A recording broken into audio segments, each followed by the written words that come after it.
is that the water content isn't extremely important.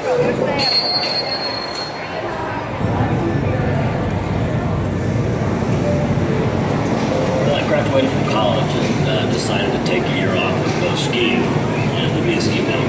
Got into skiing backcountry, and before I did that was studying avalanches. It was kind of on a very personal level. I was trying to basically keep myself safe.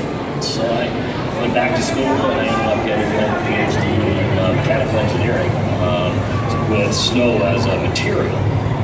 We used to ski this area a lot. And we started hanging bombs across there and suspending them above the slope and causing an explosion and causing an avalanche. We came by our site, we're looking at it, and there was a large boulder right in the middle of it. So we basically took a bunch of 2x4s and 4x4s and built a little frame behind that rock and covered it with plywood. We then sit inside this shed and just wait, looking at our watch, wait.